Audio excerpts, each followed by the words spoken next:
Last time we explored Loch Ness area, we found an abandoned boat that was halfway sunk in another loch. And then we found some amazing waterfalls deep in the woods. Finally, we climbed some mountains and seen some abandoned areas from Neolithical time periods. But today we're going to push forward and we're going to make it to the northern half of Scotland and to see the beautiful shoreline that makes up the northern half.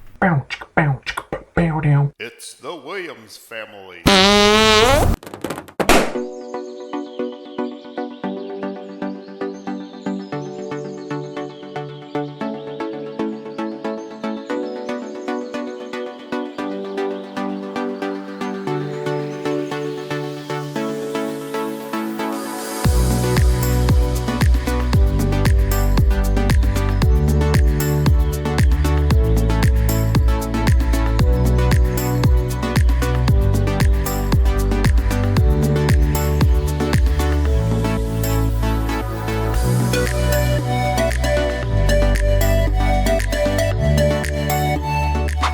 The day before, we didn't have reservations to go to Urquhart Castle, which was about a quarter of the way down Loch Ness.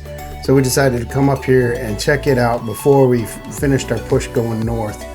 It was nice because we could take the back roads from there up through to the next section of the road.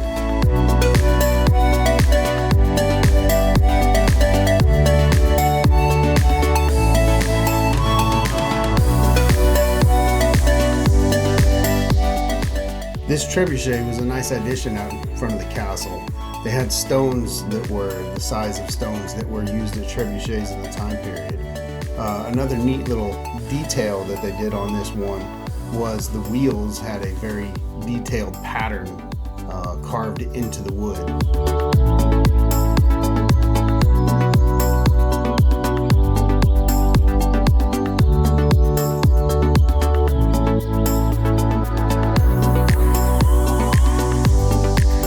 Major gatehouse was destroyed when they abandoned the castle last time.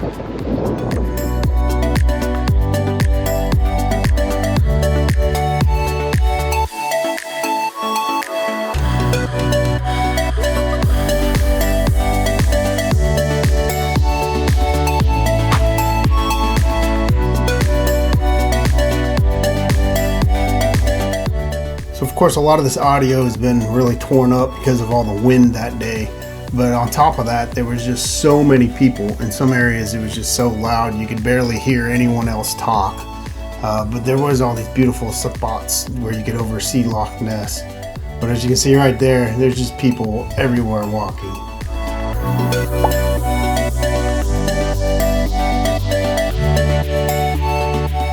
With so many people everywhere, it was really hard to get any good shots of anything. But we did happen to find the latrine right here on the side, of course. But other areas were really hard to get clear shots because, like I said, there was just so many people, and no matter which way you turned, it seemed like there was another person standing there, either taking a selfie or just standing there. So it was really hard to get any good film of it.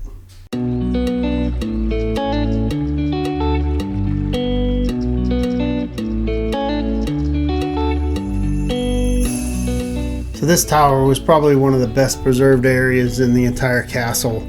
It was said it was built around 1509, but it was obviously built on top of other towers that were in the exact same spot previously.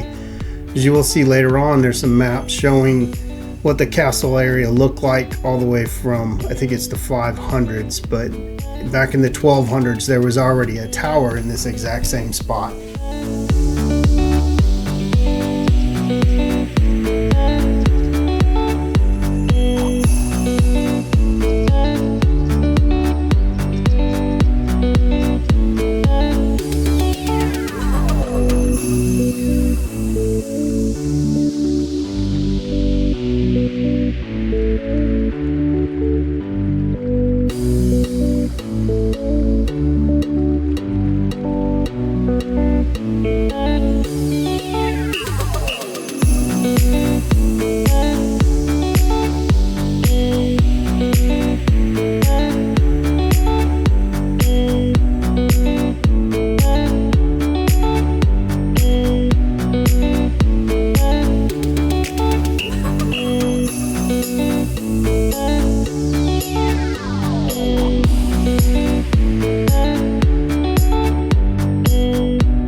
So although there's not a whole lot left of this place right here was a very, very large chicken coop. So you can see the 4 little slots right there were places where the pigeons house themselves at.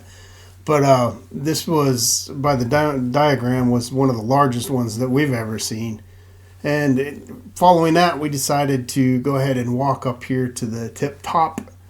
There really wasn't a whole lot left, but this was the area where the original fortification was built at. What's left up here nowadays is just a few walls. You can see where there was a few different rooms over this next section of wall, and then one awesome view over Loch Ness.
We made it to our hotel, and I found a castle about a mile, maybe 2 miles down the road. But that really wasn't what I was searching for. Instead, it was this incredible view that we got up here.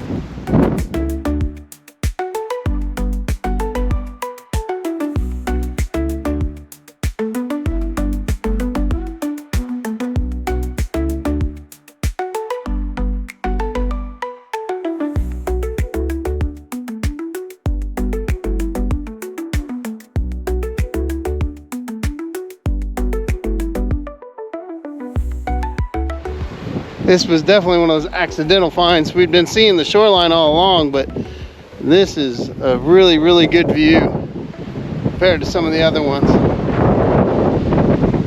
We'll go around that bend here shortly after we come out here and visit this castle, which there's not a whole lot of it left, but you can see Braden's up there. We'll look at it in just a second.